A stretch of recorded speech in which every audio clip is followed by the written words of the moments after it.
Ever since my husband's company found its footing, he morphed into a stranger. His affair with another woman became brazen, as if he didn't care about hiding it anymore. When I confronted him, he dismissed my concerns with a mocking laugh. "You're worthless, living off my earnings. Be thankful I even bother with you," he spat, his contempt oozing with every word. "Get a job if you're so unhappy."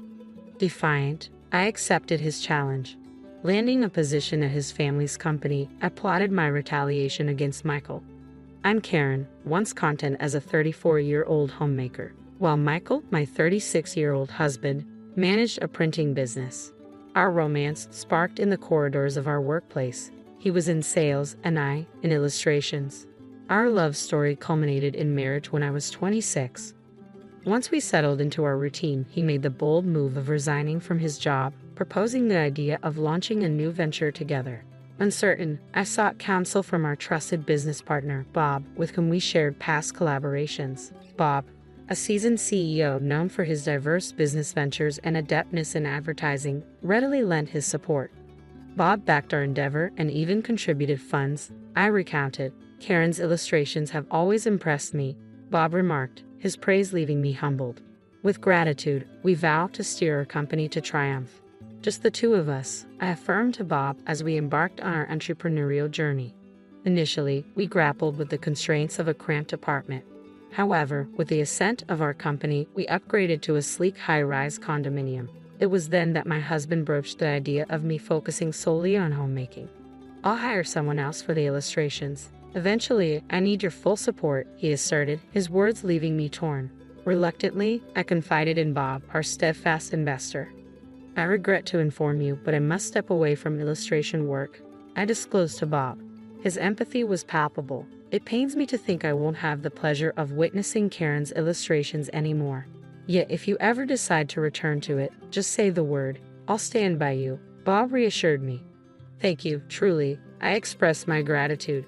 And thus, I embraced the role of homemaker to bolster my husband's aspirations. However, my passion for drawing persisted, finding solace in sharing my illustrations on Instagram. The unexpected warmth of response has become my clandestine delight. As my husband's business flourished, our lifestyle mirrored its success. His investments yielded opulent returns, evident in the acquisition of a new car and bespoke suits from prestigious labels. While I deemed these indulgences excessive, I recognized their significance in his role as the company's figurehead.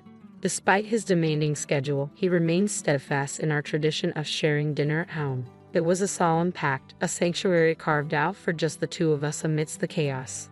Over these meals, he divulged the company's forthcoming ventures, a privilege that filled me with contentment.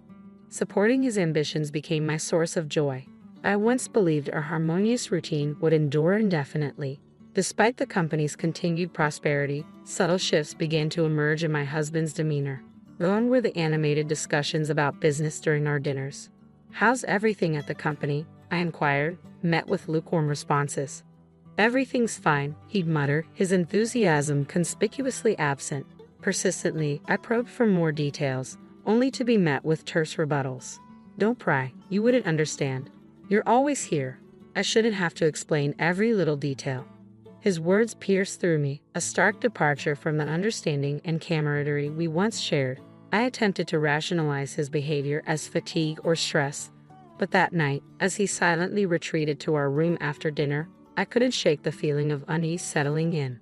This pattern persisted, with my husband increasingly opting for dinners away from home. Feeble justifications of social obligations or client meetings replaced our once sacred mealtime together. Despite my waiting patiently, delaying my own dinner, his absence grew routine, his excuses dwindling to nothingness. Confrontation only invited his wrath, a stark departure from the partner I once knew. I felt reduced to a mere servant in my own home, the weight of his indifference crushing me to tears. We once weathered the storms of entrepreneurship together, hand in hand. Now, I found myself relegated beneath even his employees, my sacrifices met with scorn rather than appreciation. My domestic duties weren't born out of a passion for homemaking. They were a testament to my unwavering commitment to his aspirations. Yet any semblance of gratitude had long since vanished from his eyes. In his absence, I find solace in my illustrations, a sanctuary where stress dissipates and creativity flourishes. With each stroke, my online following burgeons, their supportive comments a balm to my weary soul. Among them, a familiar name emerges, Bob's. Bob extends an offer to collaborate again. A glimmer of hope, I muse, buoyed by the prospect. Without this beacon, I might have succumbed to despair. As our shared dinners faded into memory, a palpable chasm widened between my husband and me. Suspicion crept in, fueled by the faint scent of perfume lingering on his abandoned suit jacket, a fragrance foreign to him. When confronted, he flippantly dismissed it as a triviality, a smirk playing on his lips. His nonchalance stoked the embers of my long-suppressed sorrow, igniting them into a fiery rage. Enough with the charade, I resolved. Left alone in the confines of our home, relegated to mundane chores, the gnawing fear of societal abandonment gnawed at my sanity with each passing day. My friends could only offer envy, while my parents dismissed my concerns as trivial luxuries. Left to grapple with my turmoil, alone, I bore the weight of my suspicions in solitude. Then, one fateful evening, my husband returned home inebriated. Amidst my desperate efforts to tend to him, a damning discovery awaited, a crimson imprint adorning his shirt collar. Its presence could not be dismissed as innocent, a glaring testament to another woman's trespass. In that moment, I unearthed undeniable evidence of my husband's betrayal. With resolve coursing through my veins, I confronted him the following day, brandishing the damning garment. "Where were you last night, and what is this?" I demanded, pointing to the incriminating mark. Though caught off guard by the lipstick stain, my husband remained eerily composed in the face of my accusation. "I was out with friends at a bar. Must have happened then, right? You'd need to take off your jacket for that. Didn't you notice?" he retorted, his words laced with defiance. Unconvinced by his feeble alibi, I responded, "I don't recall." With a sudden motion, my husband rose from his seat, his hand connecting with my cheek in a searing slap. Stunned, I stumbled backward, reeling from the unexpected blow, the sting of pain radiating across my skin. "When will you understand? Who do you think is providing for us?" he spat before retreating to his sanctuary. I watched his departure, tears tracing silent paths down my cheeks. In that moment, the truth struck with brutal clarity. My husband's love had waned, leaving behind a cavernous void. I was left shattered by the cold reality of our fractured relationship. From that day forth, my husband's temper became increasingly volatile. His displeasure manifested in violent outbursts, whether it be at a meal I had prepared or any perceived infraction. The once tender moments of our marriage were now eclipsed by a shadow of fear and uncertainty. "This tastes atrocious. Do you even pay attention to what I eat? If you want to keep being my wife, you better sharpen your culinary skills," my husband berated before storming out of the room. "I'll dine out. Eating this would sabotage my productivity," he declared. I trailed after him, desperation evident in my voice. "Please wait. I want to prepare meals you enjoy. But you're never home or communicate with me. How can I cater to your tastes like that?" My husband clicked his tongue in irritation at my plea. "Should we just divorce then? I'm fine with it. I can manage without you, but can you survive without me?" he sneered, his gaze piercing through me. "You're nothing but a leech, living off my earnings," he spat, his words a venomous assault. In that moment, a realization dawned upon me. This man was beyond redemption. The compassionate husband I once knew was a relic of the past. "Then I'll find a job," I declared. "What? What's gotten into you?" My husband's voice echoed with incredulity. "I'll strive for financial independence too," I affirmed. My husband erupted into laughter, doubling over. "Who would you consider hiring someone as powerless as you?" he taunted. Suppressing my rising fury, I maintained composure. Reacting with anger would only escalate the abuse. If I couldn't win through strength, I needed to strategize differently. "Fine, do as you wish, but don't neglect your household duties. With your meager earnings, I won't tolerate a neglected home," my husband dismissed, exiting our dwelling. Swiftly taking action, I enlisted the services of a detective to uncover evidence of my husband's infidelity. The findings were damning, a trove of incriminating photographs capturing my husband's dalliances with extravagantly dressed women, reveling in drinks and discreet hotel entrances. It was a mosaic of betrayal, with not just one, but several women ensnared in his web of deceit. Yet as I surveyed the evidence and listened to the detective's report, a peculiar calm washed over me. There was no rage, no sorrow, only a pragmatic acknowledgement of the situation. The ostentatious behavior that had once irked me now served as a conduit for undeniable proof. 1 week later, adorned in my finest attire, I ascended to a restaurant atop a luxurious hotel. Despite my efforts, I felt out of place amidst the opulent clientele. With a hesitant step, I approached a reserved table where Bob awaited. My apologies for the delay, I offered, but Bob's warm smile assuaged my apprehension as he motioned for me to take a seat. Karen, no need for apologies. I've been eagerly anticipating our meeting. Your presence is worth the wait, Bob reassured, casting aside any notion of inconvenience. Bob had played a pivotal role in our journey to independence, generously backing us financially when my husband and I decided to venture out on our own.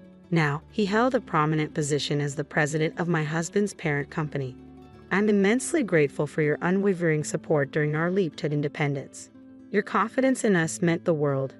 I expressed my gratitude.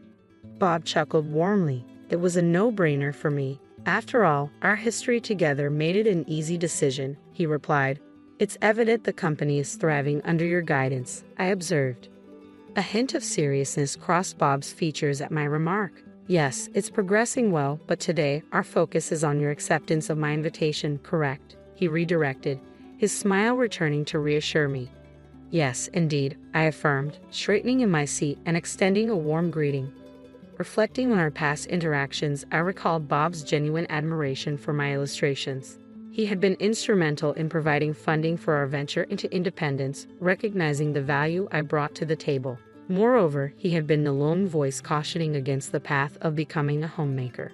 Though we had lost touch, Bob's reemergence in my life through social media rekindled our connection, leading to regular exchanges via email and text messages. You always had a keen understanding of my illustrations, didn't you? I remarked.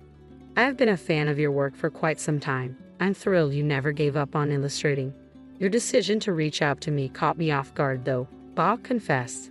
Bob had extended offers for me to join his team as an illustrator on multiple occasions, but my domestic responsibilities had always stood in the way.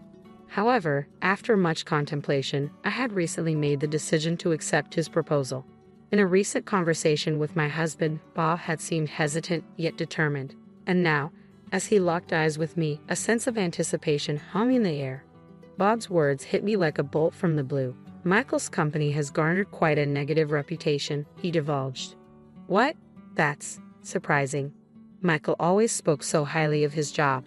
I never imagined this, I mused, taken aback by the revelation.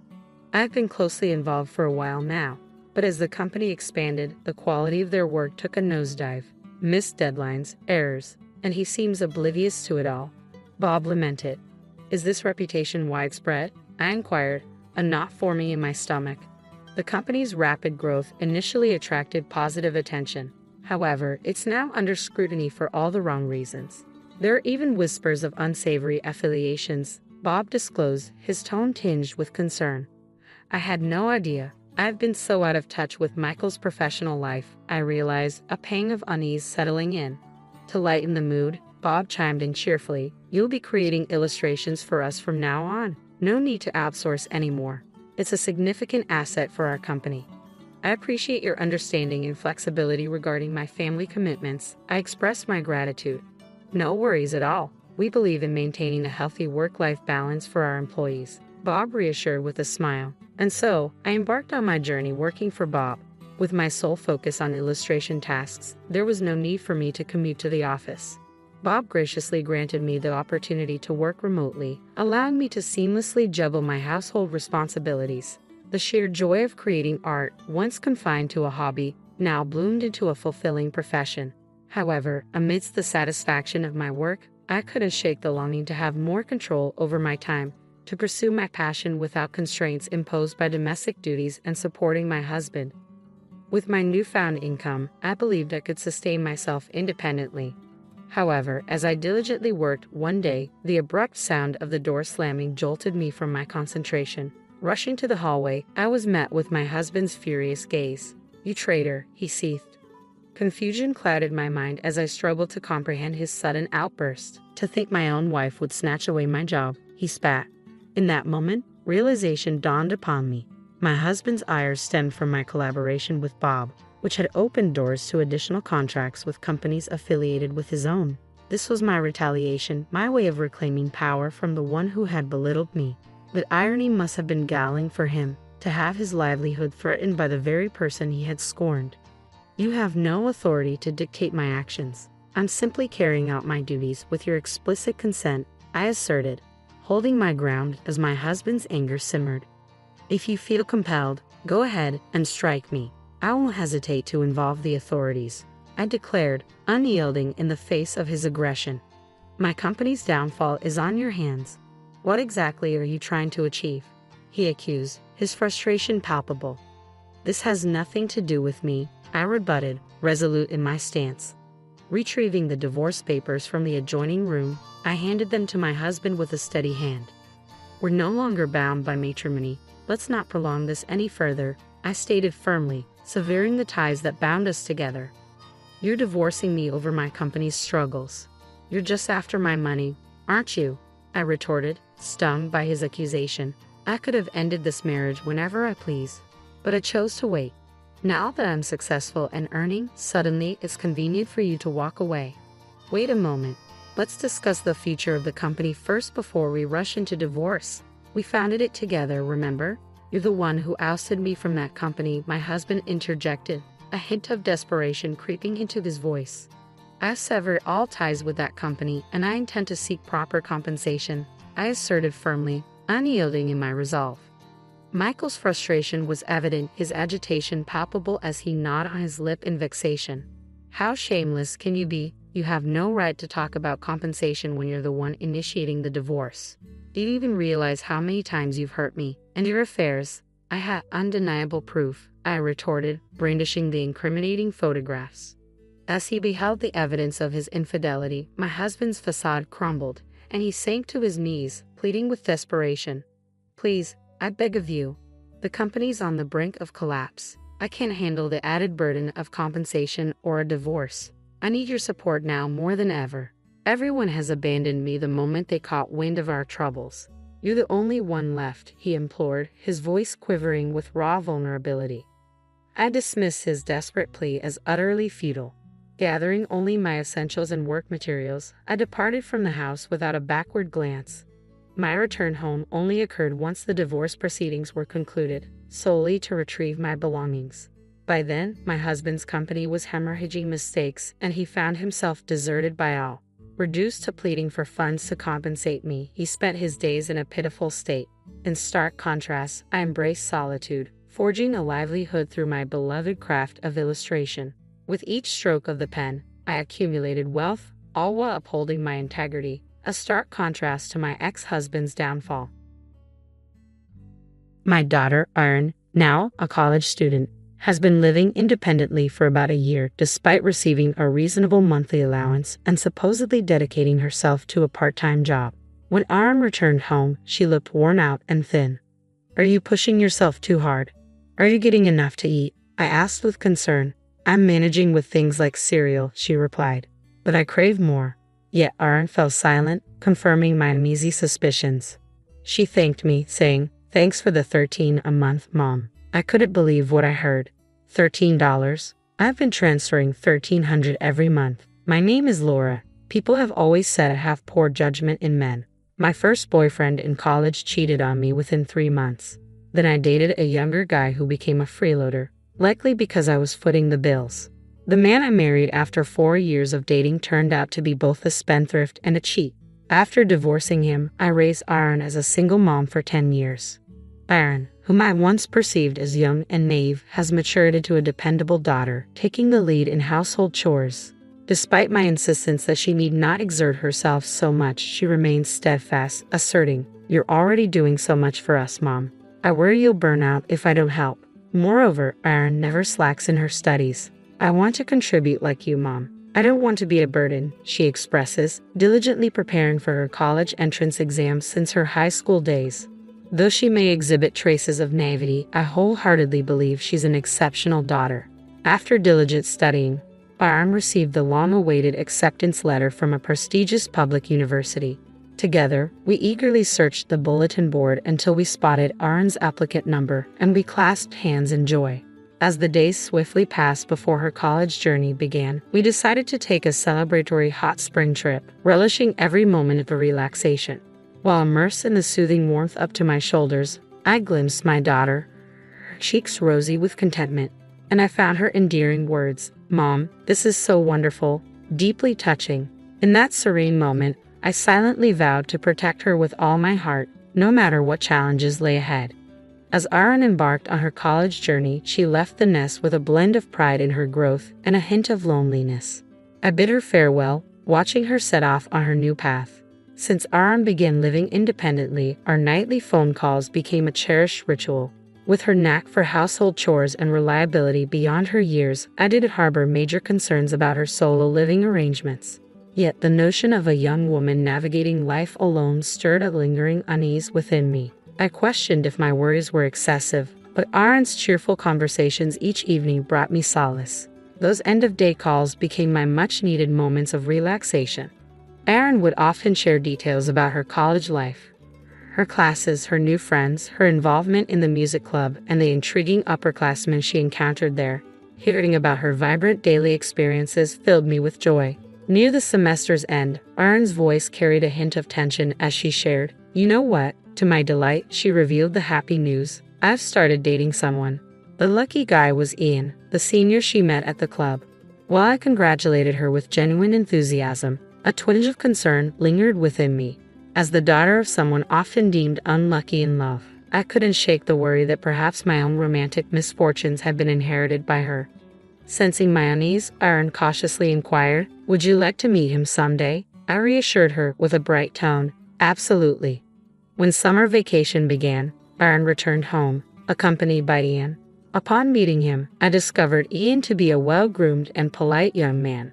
"Pleasure to meet you, I'm Ian. I'm dating your daughter," he greeted me with a firm handshake as soon as I opened the door. His demeanor exuded responsibility, easing any lingering concerns I had. Ian sported no tattoos or piercings, yet carried himself with a refined air. The rolled-up sleeves of his shirt added a touch of classic charm, evoking memories of my own youthful attractions. A curious sense of nostalgia washed over me in his presence.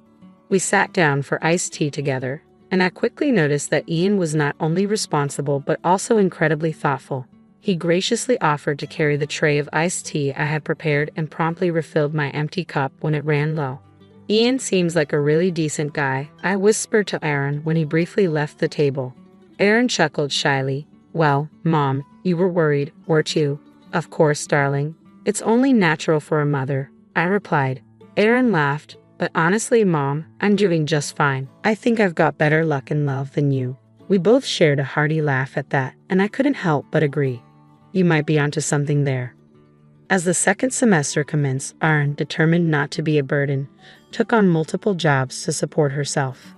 Despite my monthly financial support for emergencies, she seemed intent on saving every penny for the future. Trusted by her employers, Aaron juggled school and worked tirelessly, leaving little time for her club activities. Concerned, I asked, "Are you sure you're managing? Don't hesitate to use the money I send, and do you need me to come help with chores?" Aaron replied softly, "I'm okay," her voice tinged with wariness. Since Aaron couldn't attend the club anymore, Ian began frequenting our home out of concern. "You have your own worries, don't you?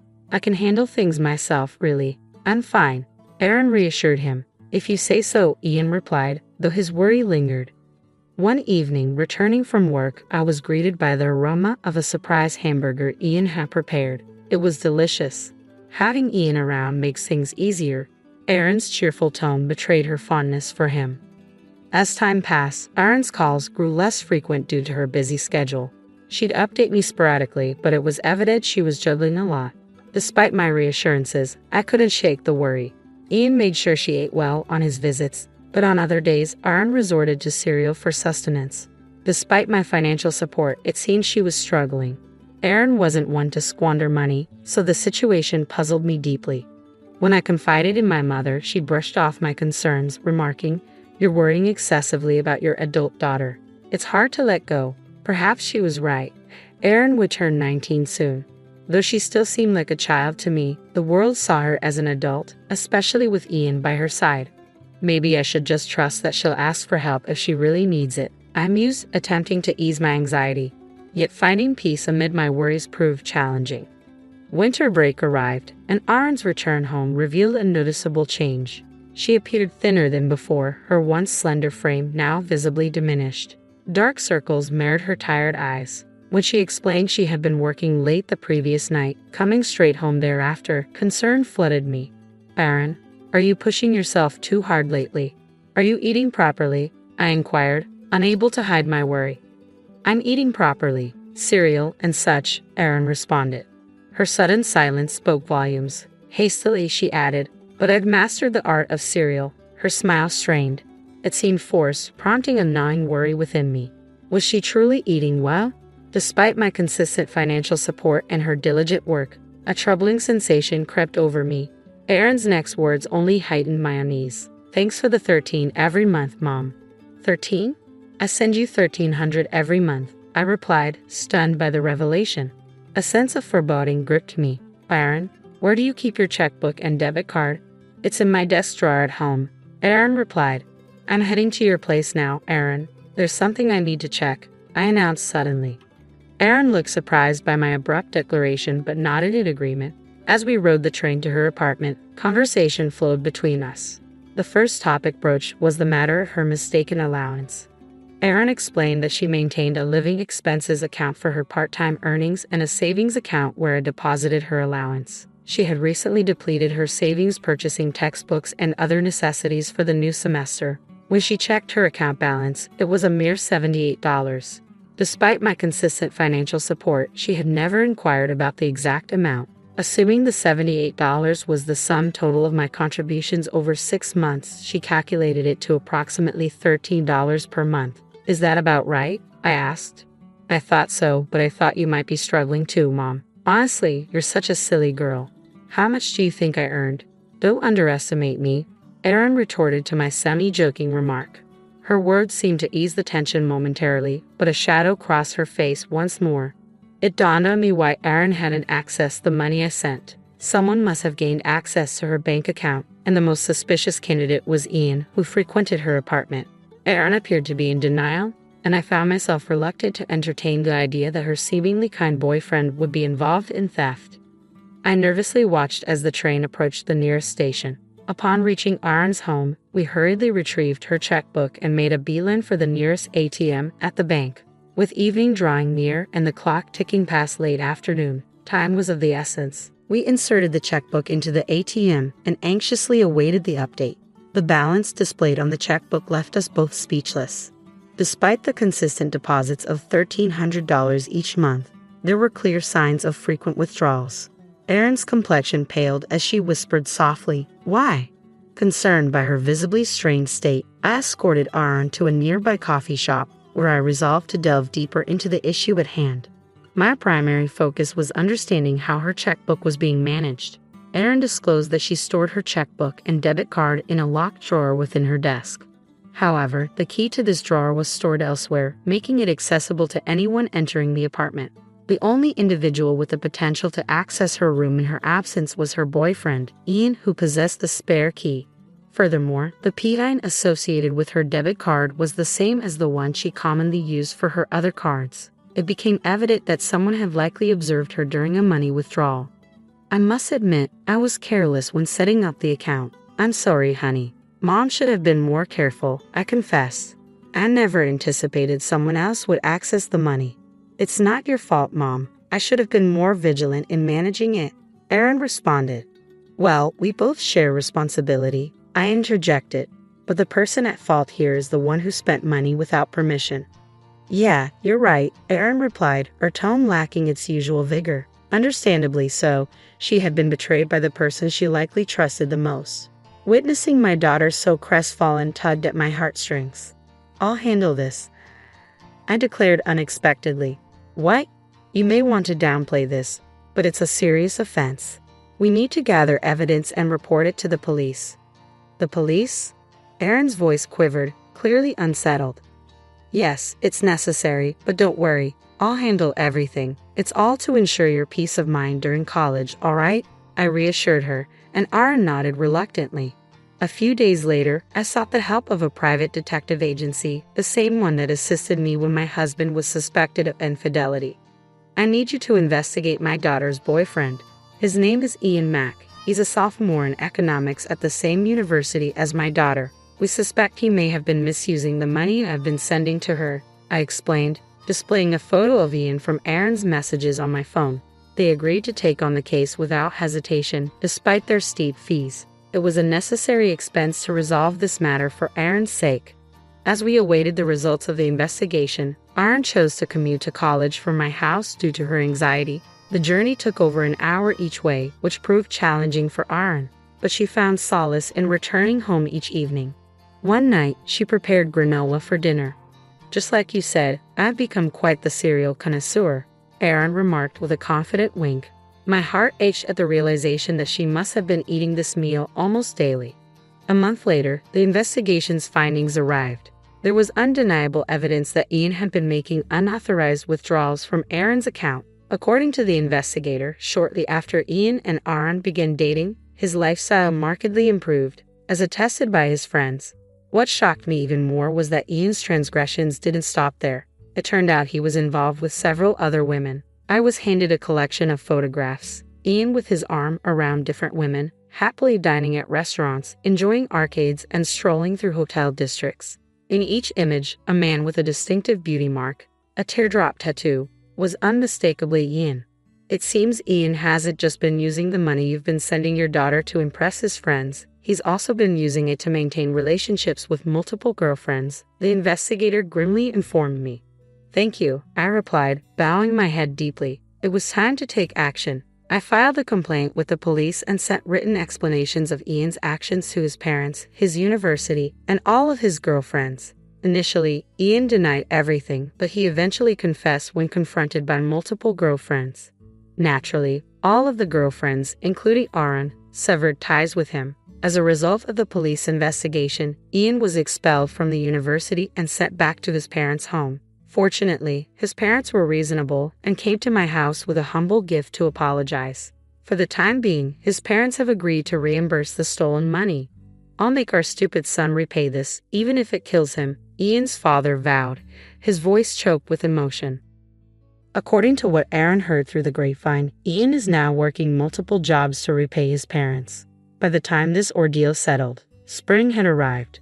To mark the end of this unfortunate chapter, we decided to celebrate Aaron's spring break with our first trip to a hot spring resort in over a year. Aaron had managed to reclaim her life since then, her complexion and physique returning to a healthy state. As we soaked in the warm baths, indulged in delicious food from the inn, and relaxed in front of the TV, I felt like we were finally able to enjoy some peace after a long while.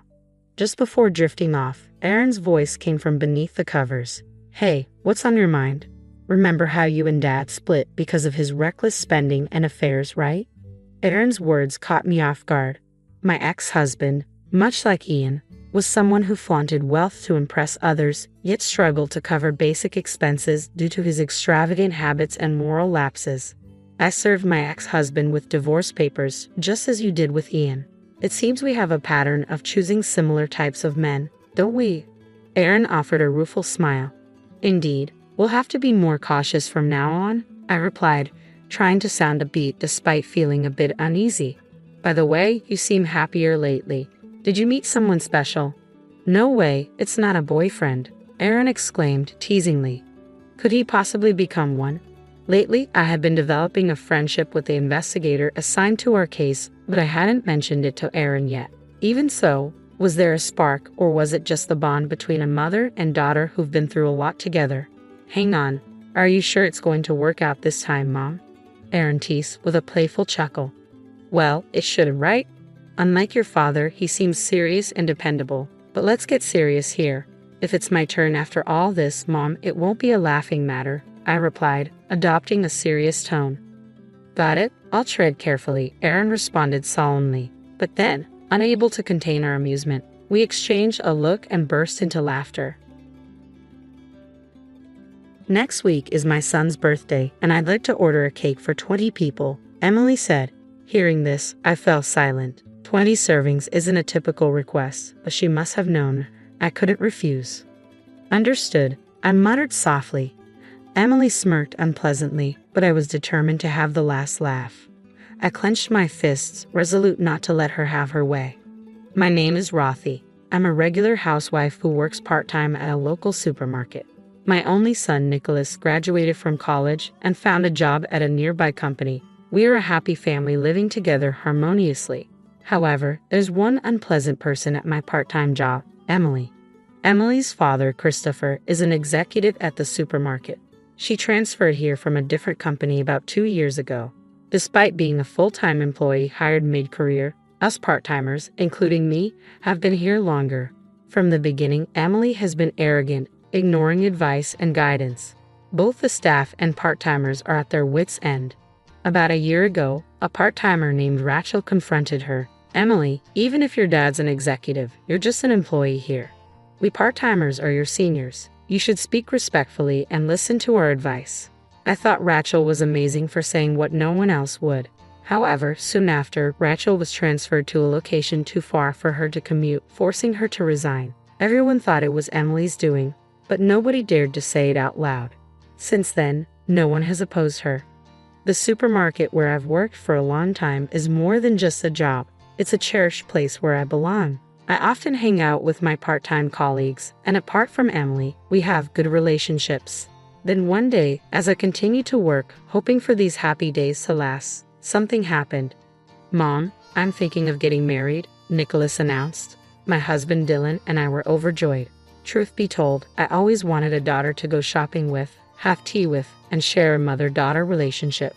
But after Nicholas, we weren't blessed with more children, so that dream remained unfulfilled. I hoped that by getting along with Nicholas's wife, I could build such a relationship. What's she like? I eagerly asked. Nicholas seemed happy. She's a very kind girl. Her parents seem well established, like she comes from a good family. I'm still a bit worried if I'm good enough for her. That's wonderful. I'm excited to meet her, I replied. Her name is Emily, Nicholas continued. He often talked about her, saying Emily this and Emily that. She apparently attends cooking classes and is good at cooking. She seems to like sweets too. Hearing Nicholas talk about her made me happy. A week after Nicholas's news on the weekend, she was coming over to meet us. She arranged it to match my day off. Not being as skilled in cooking to impress someone who excels at it, I ordered pizza and prepared a cake for that day. Dylan and I waited at home for Nicholas to bring her over.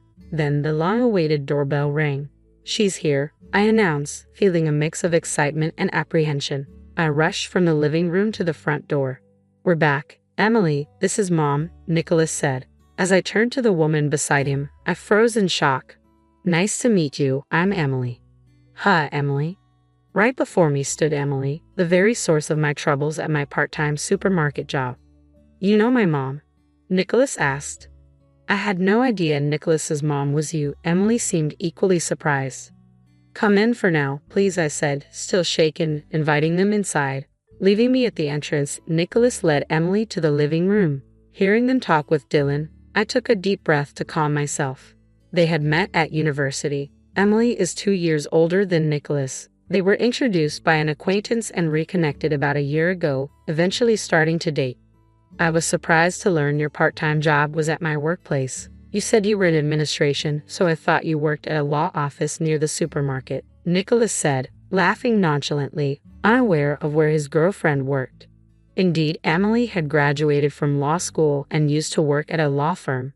Nicholas must have assumed she continued working at a law office and never asked explicitly. We chatted around the pizza, the conversation mingling with the unexpected reality of our new connection. I could only force a smile, unable to accept the reality and wishing it was just a dream.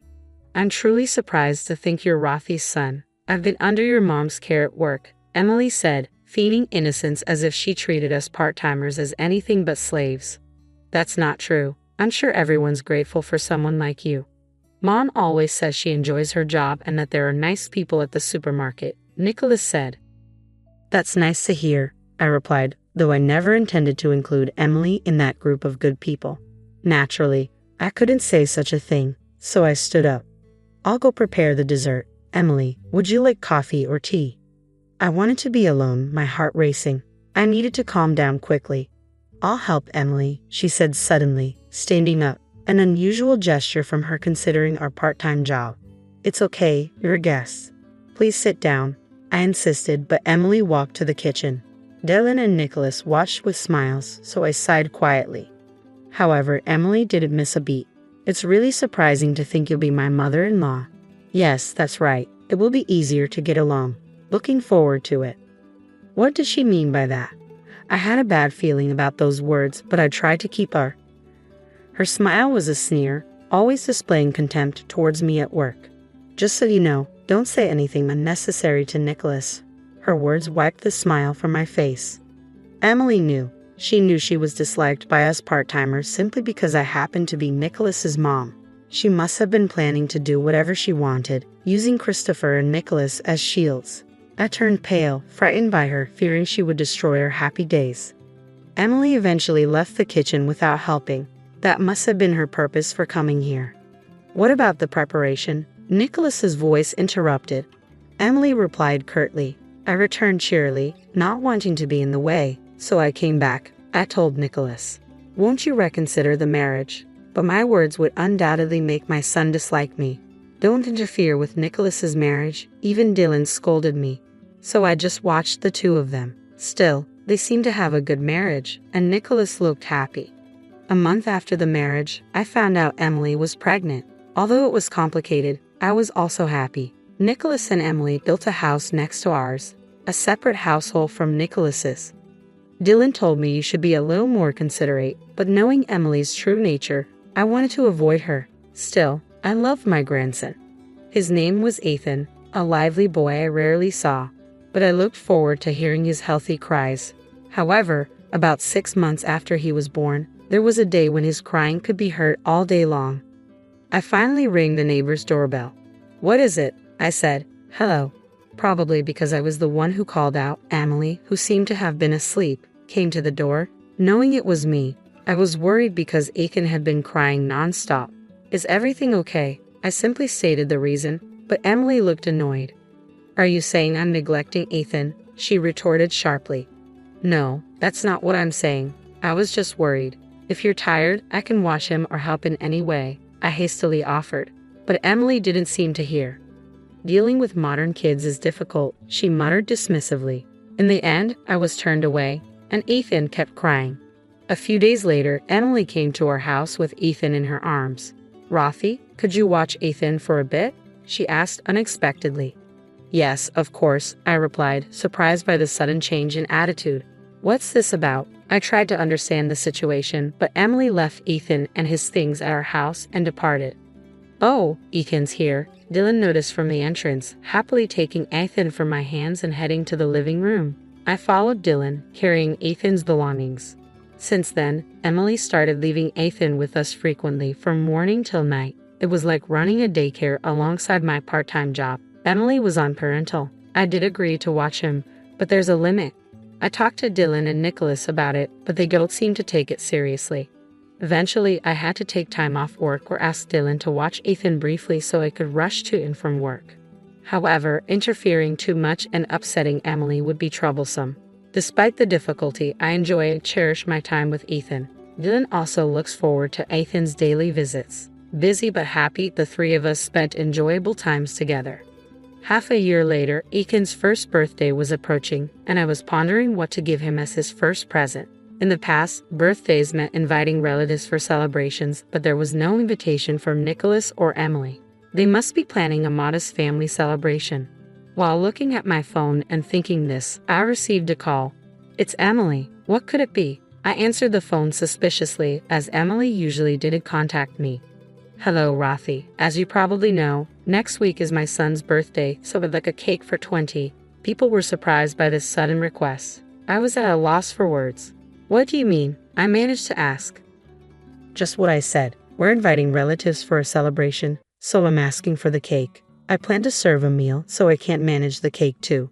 Plus, I thought I'd give you a chance to show off." "Aren't I kind?" Emily's words filled my mind with question marks. We weren't even invited to the celebration, and a cake for 20 people is not something a regular person would request.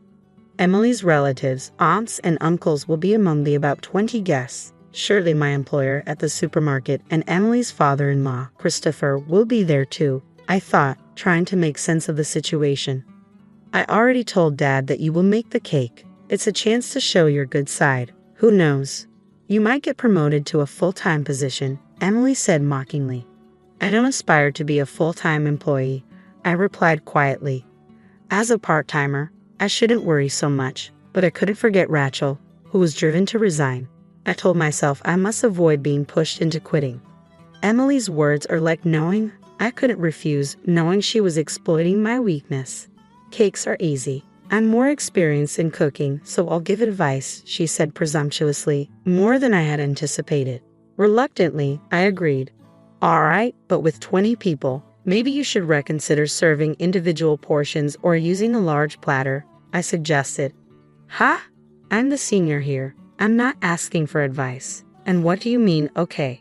Can't you speak more respectfully? Emily retorted sharply. What kind of person is she? I held back my words, muttering quietly, understood.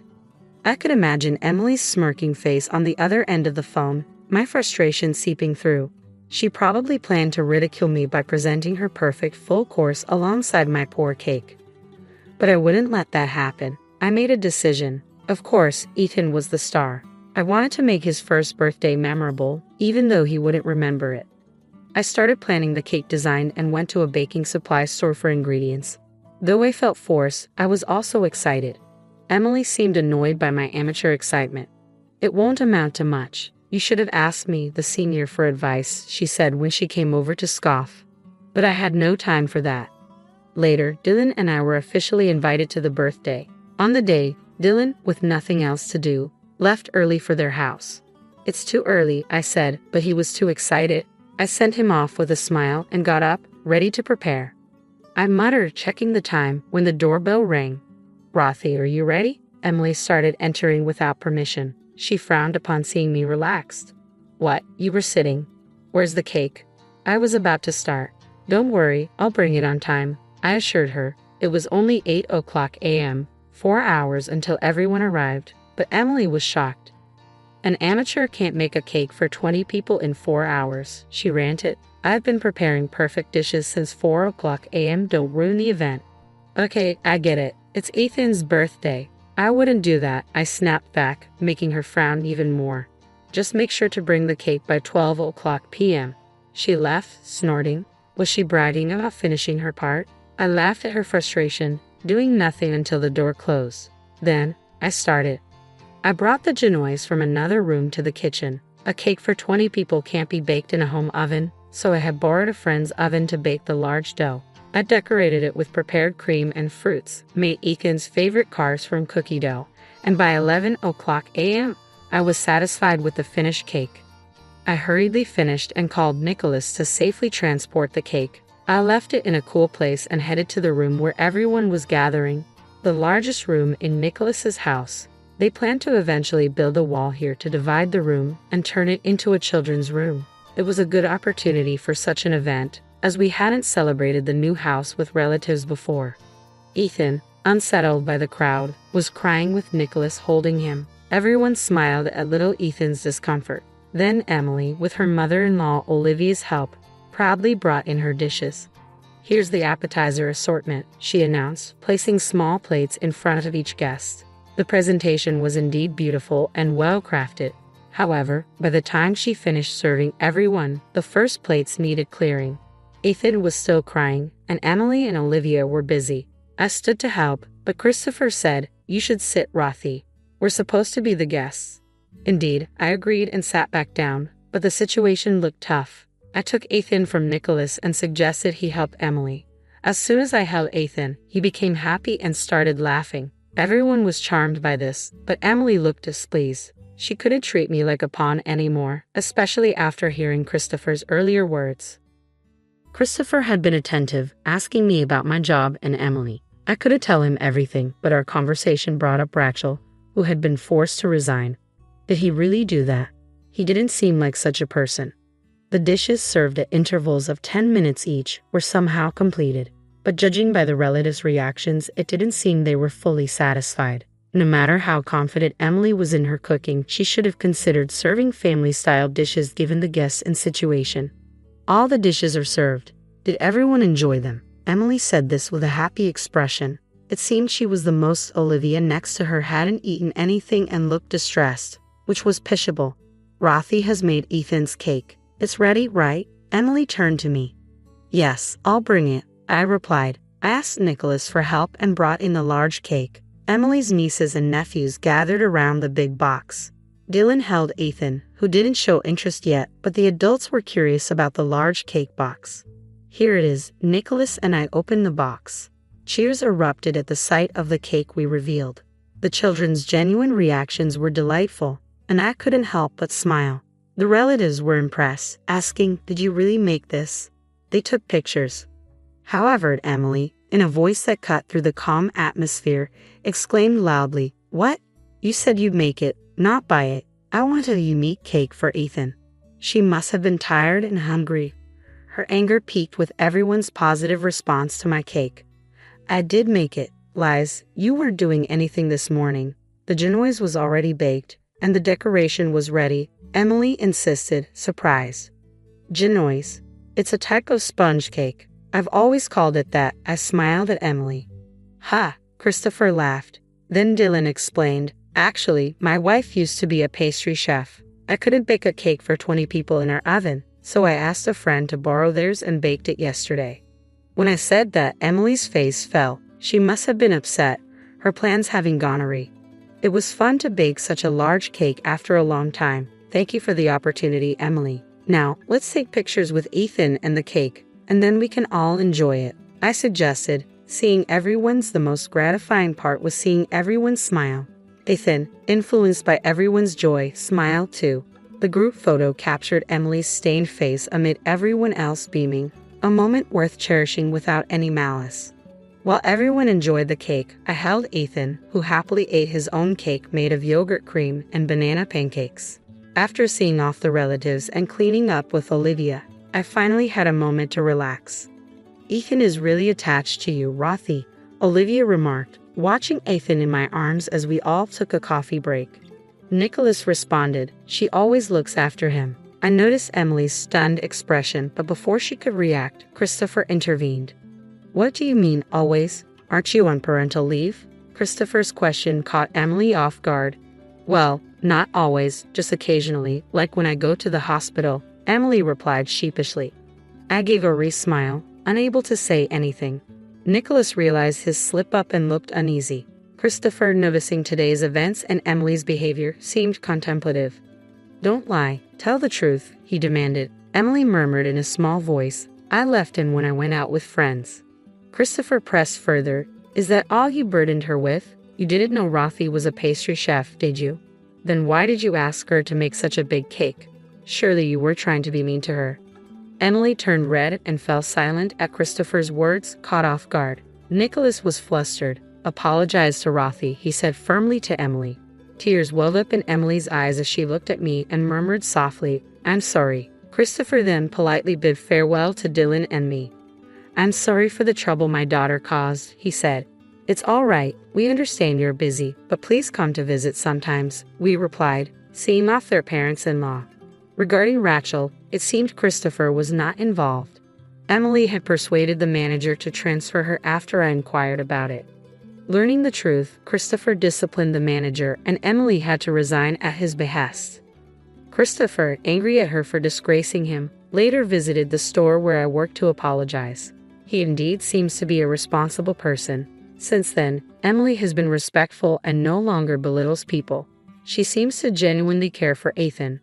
Nicholas, unaware of her previous coldness towards me, was disillusioned after learning everything. It was the first time he scolded Emily. Emily realized her mistakes and became much more subdued, as if she had changed as a person. She probably had been acting as she pleased, misusing Christopher's influence and thinking herself important. Being reprimanded by her father and husband at her age was a humbling experience. While I inwardly chuckled at this, I felt relieved. Looking at the photo from that day, I naturally continued my part-time job. There was no longer the needless burden of unexpectedly taking care of Ethan, so it didn't cause any issues with my shifts. I've been enjoying my time as usual, going out with my part-time colleagues. Emily's attitude has changed. She no longer behaves as before and has even asked me to teach her how to bake cakes. I was genuinely happy about this. While it's not the mother-daughter relationship I had dreamed of, I hope to gradually build a good relationship with my son's wife. I want us to become a family that celebrates and watches over